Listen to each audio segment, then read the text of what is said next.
Salut les cinquièmes, Monsieur Rigal là pour la vidéo du jour.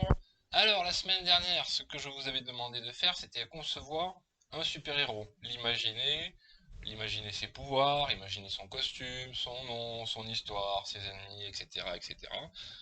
Normalement, vous avez suivi toutes les étapes du tutoriel hein, sur comment créer un super-héros.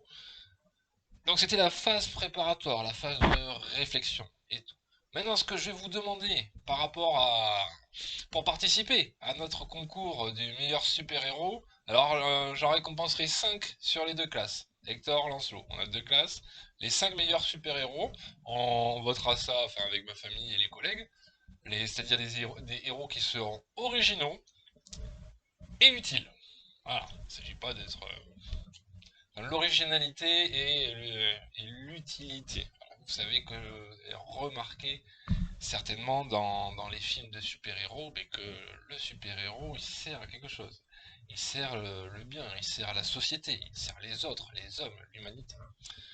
Donc à vous de... Là je vais vous laisser libre par contre sur la forme. Maintenant vous allez devoir le présenter, votre super-héros. Alors il y a plein de façons de faire. Vous pouvez faire une affiche, hein, comme on a déjà fait, par exemple, comme pour les chevaliers de la table ronde. Il y avait, on demandait de faire une petite affiche avec un titre, avec des petits éléments, etc., etc. Donc, vous pouvez faire une affiche.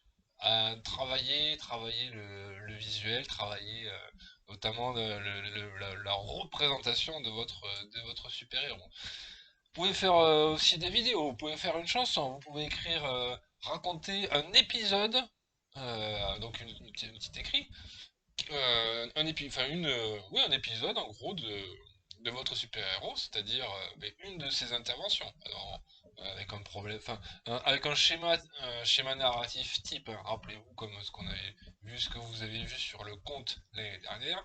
Au début, il y a une situation initiale stable, et puis il se passe quelque chose l'élément perturbateur qui va déclencher un certain nombre de péripéties jusqu'au dénouement, la résolution du problème.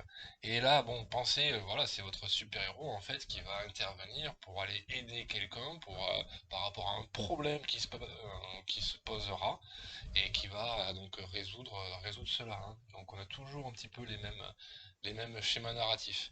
Donc vous pouvez faire, vous pouvez faire une affiche, vous pouvez faire un dessin, vous pouvez faire une vidéo, vous pouvez faire un texte, vous pouvez faire une chanson, ce que vous voulez, ce que vous voulez. C'est la seule chose que je vous demande aujourd'hui pour la semaine, c'est de présenter votre super-héros et c'est vous qui êtes libre de la façon dont vous allez le faire. Hein. Si vous voulez aussi faire des photos, vous déguiser, etc. Nana, nana, vas-y, allez-y. Mais si je peux vous donner un conseil, allez vers ce vers quoi vous êtes le plus à l'aise. Par exemple, si vous êtes à l'aise en rédaction, en écriture, allez-y, rédigez un texte qui met en scène votre super-héros. Si vous êtes beaucoup plus à l'aise par contre dans tout ce qui est dessin, dessinez-le. Si vous êtes plus à l'aise dans tout ce qui est musique, etc., ben vous le mettez en musique. Enfin bon, il y a plein de possibilités. L'idée c'est de partager votre création, votre super-héros, et aussi de vous faire plaisir, dans le sens que vous allez faire comme vous voulez. Vous choisissez la forme que vous voulez. Voilà. Donc allez, j'attends ça avec impatience. Donc on va se fixer quand même une date limite pour remettre les super-héros. On va se fixer aujourd'hui, on est lundi 17, 18. Allez, jusqu'à dimanche. Ok, vous avez jusqu'à dimanche pour m'envoyer votre super-héros. Les 5 meilleurs gagneront un prix. Un vrai prix, hein. Allez, à très bientôt. Bon courage à vous.